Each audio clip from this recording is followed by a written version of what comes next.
A gente tem um atendimento para fazer numa casa, então vou ser bem breve. Vamos iniciar, então?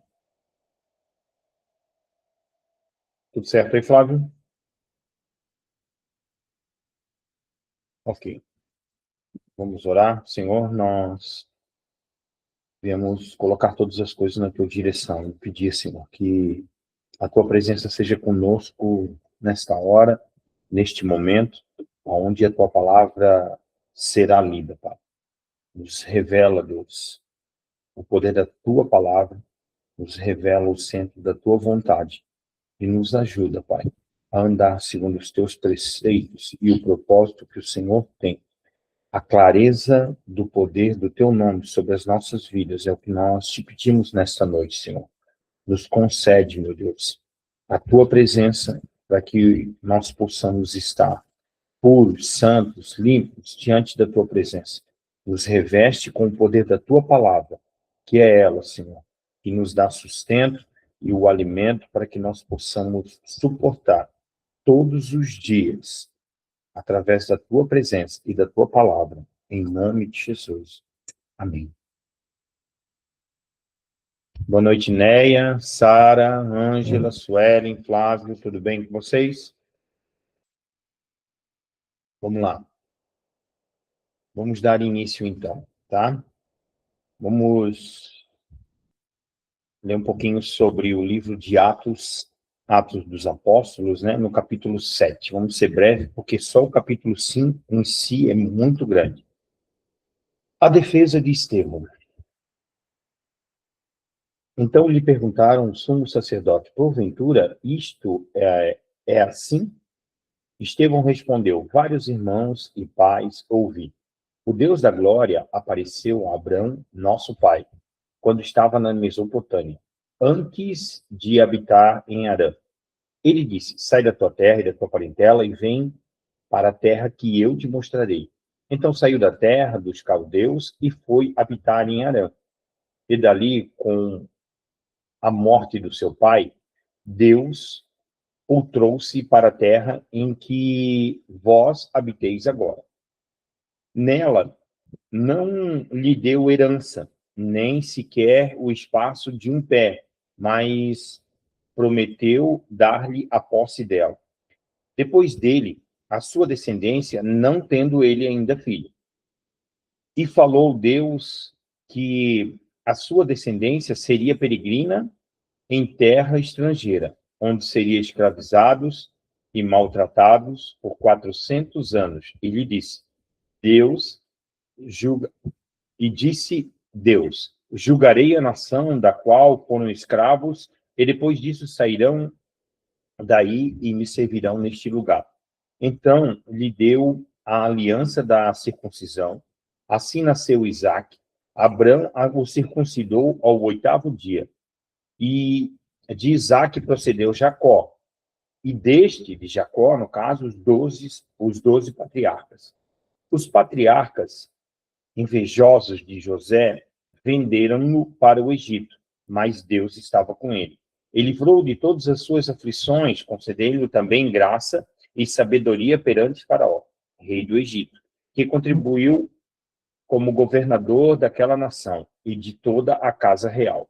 Sobreveio, porém, fome, e todo o Egito de Canaã houve grande tribulação. E nossos pais não achavam mantimentos, mas tendo ouvido que Jacó, que no Egito havia trigo, enviou a primeira vez os nossos pais. Na segunda vez, José se fez reconhecer por seus irmãos. Se tornou conhecido de Faraó a família de José. Então José mandou chamar a Jacó, o seu pai, e toda a sua parentela. Isto é, 75 pessoas. Jacó desceu ao Egito e ali morreu. E ele também e os nossos pais.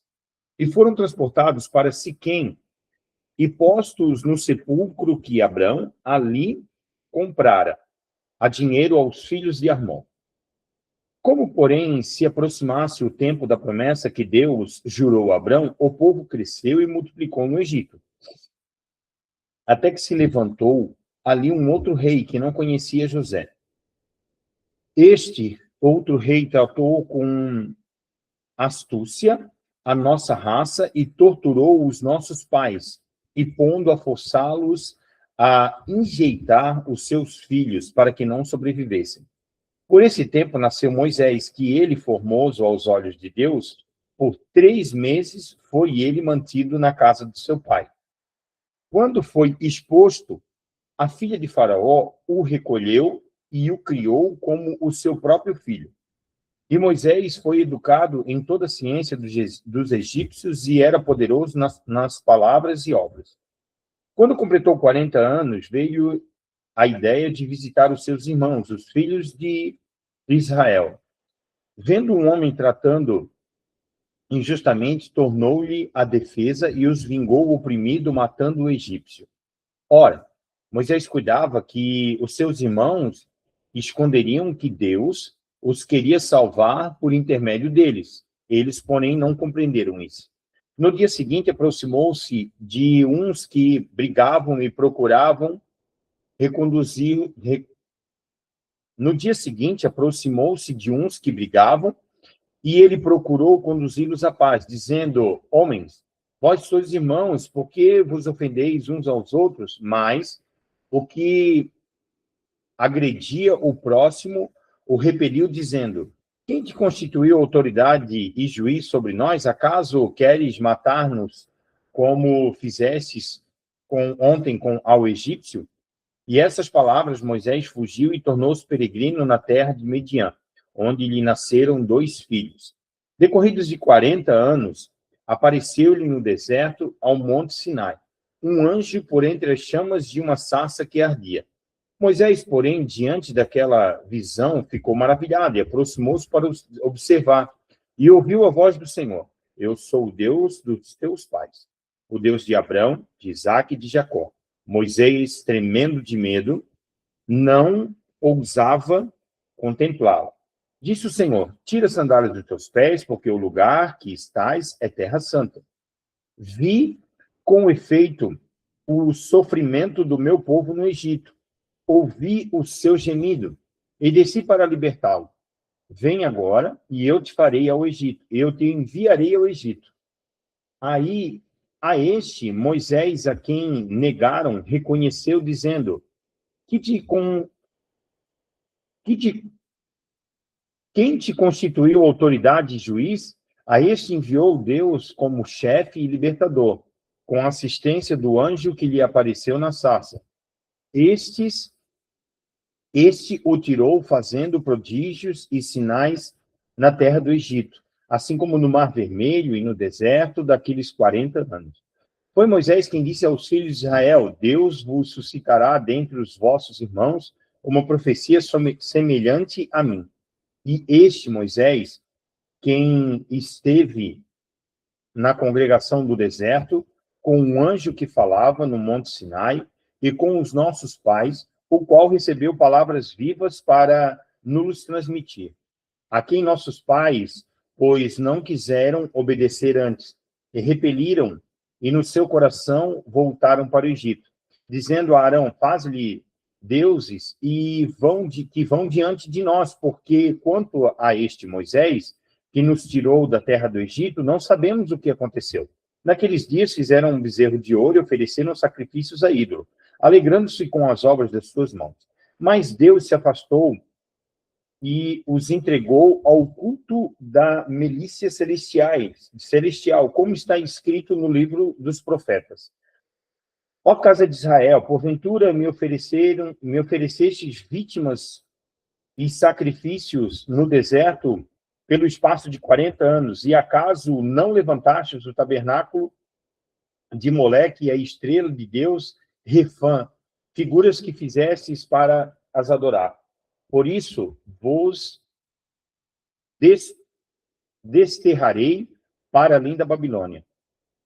O tabernáculo do testemunho estava entre os nossos pais no deserto, como determinava aquele que disse a Moisés que fizesse segundo o modelo que tinham visto. O qual também nossos pais, com Josué, tendo recebido, o levaram quando o tomaram posse das nações que Deus expulsou da presença deles, e até os dias de Davi. Este achou graça diante de Deus, e lhe suplicou a faculdade de prover a morada para o Deus de Jacó. Mas foi Salomão quem edificou a casa. Entretanto, não habitava o Altíssimo em casa feitas por mãos humanas, como diz o profeta. O céu é o meu trono e a terra é o estrado dos meus pés. Que casa me edificares, diz o Senhor, o qual é o lugar do meu repouso? Não foi porventura a minha mão que fez todas as coisas? Homens de dura cerviz e incircuncisos de coração e de ouvidos, vós sempre resististes ao Espírito Santo, assim como fizestes vossos pais, também vos os fazeis. O qual dos profetas os vossos pais não perseguiram? Eles mataram a quem anteriormente anunciai a vinda do justo, do qual vos agora vos tornastes traidores e assassinos. Vós que recebeis a lei do ministério dos anjos e não o guardastes. A morte de Estevão. É grande, né? O 7 é muito grande. Vamos lá. Ouvindo eles isto, ofereceram no seu coração, ouvindo eles isto, enfureceram-se no seu coração, errilhavam os dentes contra ele. Mas Estevão, cheio do Espírito Santo, fitou os olhos no céu e viu a glória de Deus Jesus que estava à sua direita. E disse, eis que vejo os céus abertos, e o Filho do Homem em pé à destra de Deus. Eles, porém, clamavam em alta voz, taparam os ouvidos, unânimes, e arremeteram contra ele. E lançando, remeteram, no caso, o apedrejaram, né? E lançando fora da cidade, o apedrejaram. As testemunhas deixaram suas vestes aos pés de um jovem chamado Saulo. E, olha só, foi antes de Saulo. Saulo ainda, Paulo aqui ainda era Saulo, né? E apedrejaram Estevão, que invocava e dizia, Senhor Deus, recebe o meu espírito. Então, ajoelhando-se, clamou em alta voz, Senhor, não lhes imputes este pecado, como essas palavras adormeceu. E Saulo consentia na sua morte. Vamos lá. O que está acontecendo aqui? No livro escrito, né? Que aqui, esse livro, ele é considerado todos os atos dos apóstolos que ficaram ministrando a palavra de Deus sobre o evangelho após a morte de Jesus. Um pouquinho antes, no 6, eu não acompanhei ontem quem ministrou o 6, mas no 6, Estevão, ele estava perante o Sinédrio. E a palavra fala que ele fazia sinais e prodígios falando sobre o evangelho, sobre o reino de Deus. Só que se levantaram alguns homens do Sinédrio, e chamados dos libertos, e aí começaram a, vamos dizer assim, querer falar que Estevão estavam falando blasfêmia sobre a palavra de Deus, dizendo que, confirmando de que Jesus, o qual ele pregava, ele veio para distorcer a lei de Moisés. Por que ele está sendo inflamado sobre isso, julgado sobre isso? Porque todos nós sabemos que os judeus, eles até hoje não acreditam que Jesus veio pela primeira vez, né? Porque eles rejeitaram um Jesus que nasceu numa manjedoura, um Jesus que veio de um carpinteiro, né? Até hoje, eles esperam um Jesus que já vai nascer como rei. Então, aqui, os próprios judeus e os sacerdotes, os escribas, os fariseus, estão se levantando contra Estevão. Então, esses fariseus, eles armam, né, uma situação para Estevão, para levar ele diante do Sinédrio, para ser julgado, assim como foi Jesus. Porque ele está falando blasfêmia. E aí, então, quando ele é julgado, colocado no Sinédrio, né, perguntaram para ele do que ele estava falando, se era uma verdade. Porque ele estava blasfemando, ele estava falando contra a palavra de Deus, contra as leis de Moisés. E aí ele começa dizendo assim, é isso que vocês ouviram?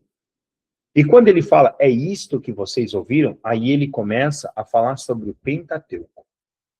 O Pentateuco, desde a parte de Abraão. O que é o Pentateuco? O Pentateuco, eles são os 5 primeiros livros da Bíblia.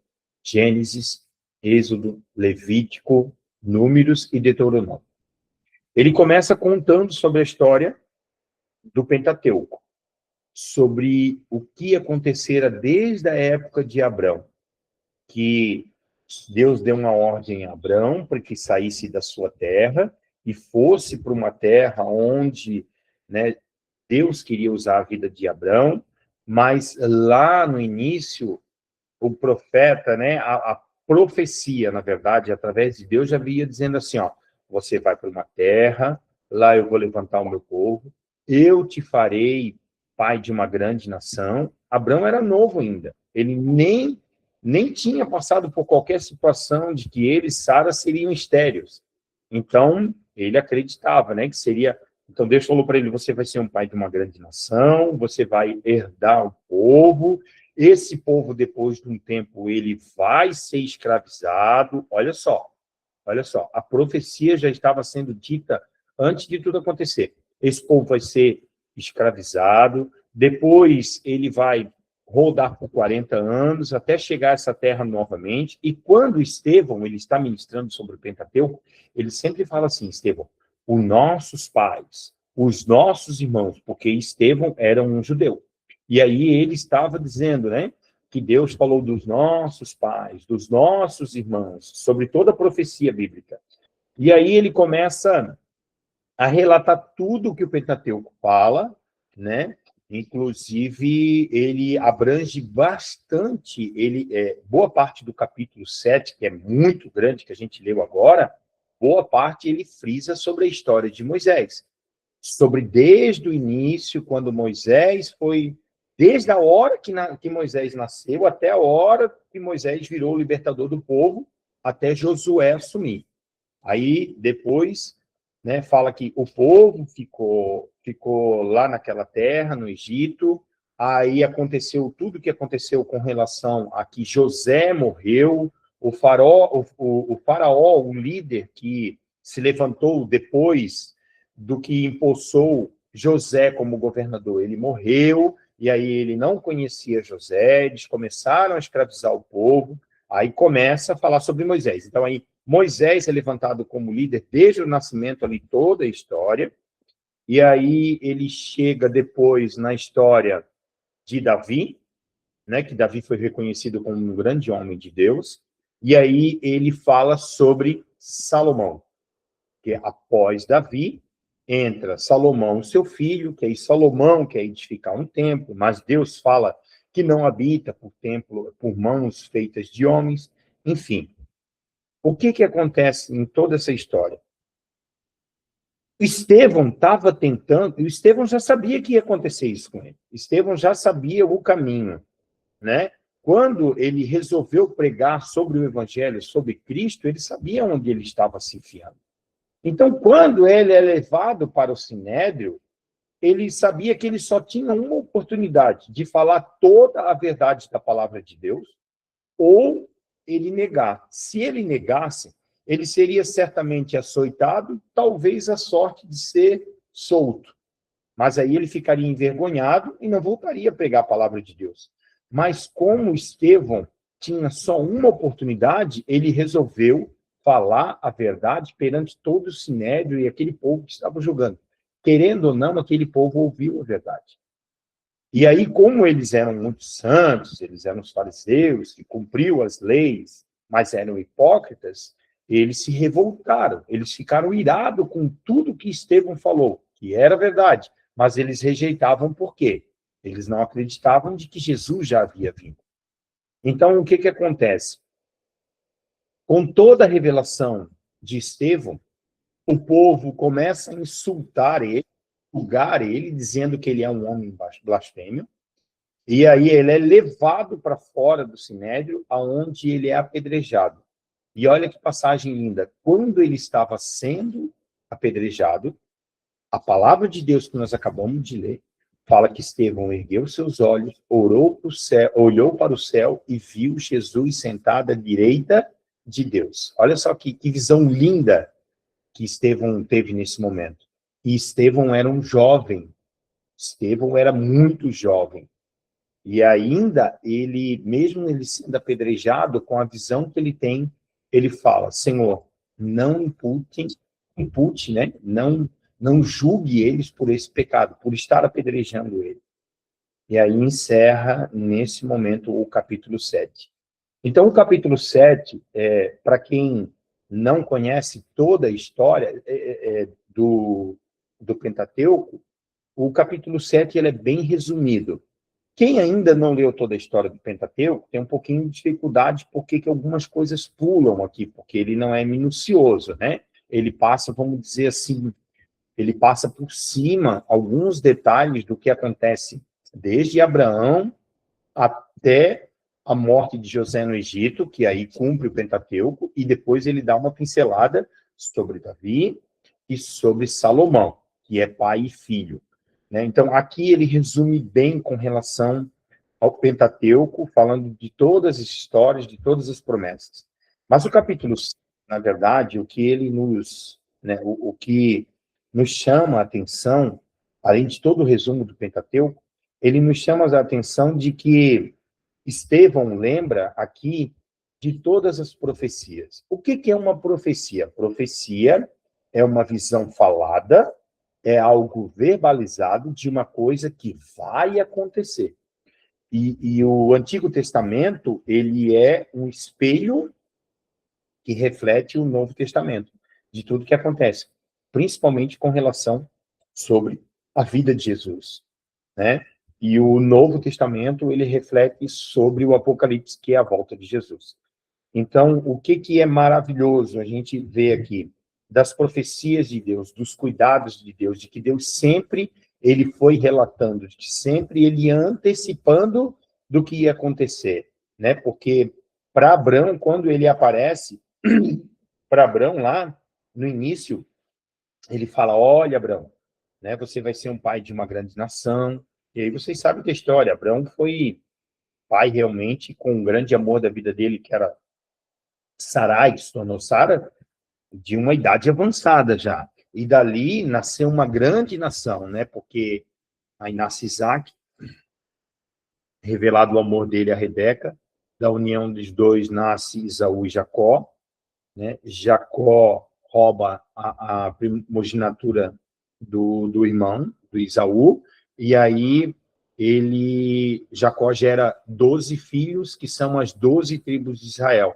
que reflete lá no Novo Testamento como os 12 discípulos de Jesus. Olha só que legal. Então, uma coisa vai completando outra. Então, o capítulo 7 é isso, gente, é um resumo do Pentateuco, né? Até quando eu ministrei domingo agora, eu não comentei lá, mas uma das ideias que eu tive, assim, que eu tenho vontade de ministrar, é um resumão, sabe? Do que Deus vem cuidando desde a época de Abrão, Isaac, Jacó, que aí leva a história de José, que leva a história de Moisés, que leva a história de Josué, que leva a história dos juízes, dos profetas, e que chega até Davi. Talvez nem eu conseguiria ministrar sobre tudo isso, mas o Pentateuco em si, ele já é revelado e ele é escrito aqui, nessa parte do 7. Né? Então, Estevão é julgado por isso, Estevão é apedrejado por isso, e olha só, o que esse versículo, o que esse capítulo de Atos 7 nos revela é que Estevão, depois da morte de Jesus, Estevão se torna o primeiro mártir, o primeiro homem, na verdade jovem, né, mas o primeiro homem que morre por causa da palavra de Deus. Estevão se torna o primeiro mártir da Bíblia, aonde ele morre negando, né, que ele morre, ele prefere morrer do que negar a verdade da palavra. É isso, seria isso a história, né? Ainda acatou, ainda que caiu para mim o capítulo 7, que é uma história que eu gosto muito, que é sobre o livro de Pentateuco, dos 5 primeiros livros da Bíblia, e eu gosto muito dessa história aqui também, e aqui, como eu falei, é um resumo sobre tudo aquilo de que Deus prometeu a Abrão e se cumpriu dentro dos próximos livros. Alguém quer falar alguma coisa, gente?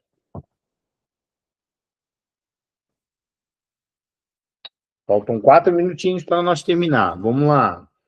Eu vou levar até às 8 horas, porque nós já estamos prontos para fazer uma visita aqui com a Cris. Mas vamos lá. Alguém quer comentar alguma coisa? Um de cada vez, tá, gente? Muito forte, pastor, a gente pensar que Estevão foi o primeiro, né, que esteve disposto a morrer por Cristo, e será que a gente está realmente disposto a pagar o preço por Cristo? Então, é uma pergunta, né, que a gente tem que fazer para nós mesmos. Néia, nós moramos num país onde o qual a lei da liberdade de expressão com relação ao cristianismo ainda está muito à vontade, né? Tem gente, daqui a pouco nós vamos perder essa liberdade. Gente, nós temos muita liberdade para falar de Cristo. Tem países aí que são terríveis. Se vocês acompanhar um pouquinho, quando vocês puderem, coloca sobre a China e sobre o cristianismo na China. A China está expressamente proibido ser cristão na China. Eles estão matando mesmo os pastores, eles estão trazendo os pastores para negarem a palavra para o lado deles, pregarem heresias. Uma outra coisa também. Então, assim, no Oriente Médio, gente, vocês não têm noção de quantas pessoas estão morrendo todos os dias com a cabeça decepada por não negarem a Cristo. Estão sendo levados assim aos cativeiros e sendo mortos em massa para que eles possam acabar com o cristianismo. Na Coreia do Norte, na Coreia do Sul, não. Na Coreia do Sul está instaurada uma das maiores igrejas cristãs do mundo. Vocês sabiam disso? Porém, na vizinha Coreia do Norte, quem aceita Cristo como Senhor e Salvador, ele já praticamente assina uma sentença de morte. Porque quem aceita Cristo é genuíno. Não é diferente de um país que tem a liberdade que o Brasil tem. Que uma pessoa vai lá no momento de angústia dela, de fraqueza, de desespero, ou até mesmo no momento de amor, né? Não vamos esconder isso. Tem muitas pessoas que têm chegado a Deus por amor a Jesus, né? Por ser tocado pelo Espírito Santo, mas a entrega nos países como o nosso, por exemplo, não vou falar só do nosso, mas a liberdade que nós temos, nós acabamos ficando muito vulnerável a qualquer ataque de Satanás e acabar meio que no meio do caminho desistindo de seguir a palavra, de amar a Cristo, de buscar a verdade, porque nós não temos perseguição. E imagina se tivesse. Agora, num país, volto a falar, como a Coreia do Norte, a pessoa que aceita Cristo como seu Senhor e Salvador, ele já está praticamente assinando uma sentença de morte, porque ele sabe que a qualquer momento que a guarda, que o governo souber que aquela pessoa entregou a sua vida para Cristo, ele vai ser perseguido e ele vai ser morto. E assim, em muitos casos, ele não vai nem ser perguntado se ele quer negar ou não. Eles nem perguntam. Eles tendo a certeza de que a pessoa entregou a vida para Cristo, eles já vão logo matando, dissipando, exterminando. Então, assim, o que Estevão fez, ele assinala um futuro do que vai ser a verdade. É igual sobre o Apocalipse, né? O Apocalipse fala que, ao arrebatamento, João ele tem a visão de um povo vindo com vestes brancas. Ou seja, a revelação é de que na volta de Jesus, né, no arrebatamento, esse povo de vestes brancas é o que vão ser arrancados com força, arrebatados, sem passar pela dor do sofrimento. Depois, João tem uma outra visão, que é a visão do povo com as roupas manchadas de sangue, que aí é aqueles que vão ser perseguidos e não vão negar Jesus, e aí esses sim morrerão, né, por amor a Cristo. Mais alguém, gente? O legal, pastor, dessa defesa que o Estevão faz de si próprio, esse passeio pelo Pentateuco, né, dizendo, como se estivesse dizendo para os acusadores que se eles realmente fossem os judeus de verdade, eles não se esqueceriam de toda essa história do Pentateuco. Isso. mas com devido a interesse próprio deles, dos acusadores, eles praticamente rasgaram o Pentateuco, só no intuito de acusar Estevão. É o que a gente vê hoje em dia, né? Que as pessoas rasgam a Constituição apenas com interesse próprio, né? Então é mais ou menos isso. Foi muito legal essa defesa do Estevão, mostrando, jogando na cara deles, né? Falar, vocês esqueceram a origem de vocês. É isso aí. Era a oportunidade que ele tinha, porque de qualquer forma ele sabia de que uma hora ele ia ser morto. Então, ele escolheu aquele momento e trouxe toda essa revelação. Amém. Mais alguém? Vamos orar então, encerrando.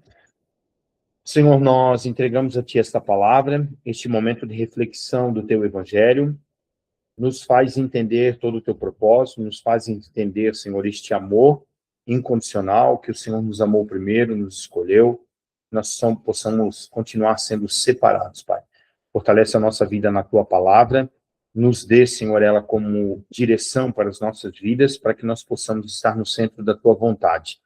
Pedimos, Senhor, o Teu cuidado sobre a nossa casa, a nossa vida, a nossa família, em tudo que constitui, Senhor, nos presentes que o Senhor tem nos dado nesta terra. Sabemos que o nosso reino não é daqui, que nós pertencemos a uma pátria celestial, o qual um dia estaremos todos reunidos junto com o Senhor, declarando o quanto o Teu nome é santo. Enquanto isso, Senhor, nós aguardamos a Tua volta, desejando, Senhor, que a Tua volta venha, Senhor, buscar uma igreja limpa, pura, sem mácula, e o Teu nome seja glorificado. Nos dê uma noite abençoada, guarda os nossos, guarda a nossa casa, em nome de Jesus. Amém. Deus abençoe todos, uma excelente noite, e a gente se vê. Tchau, queridos.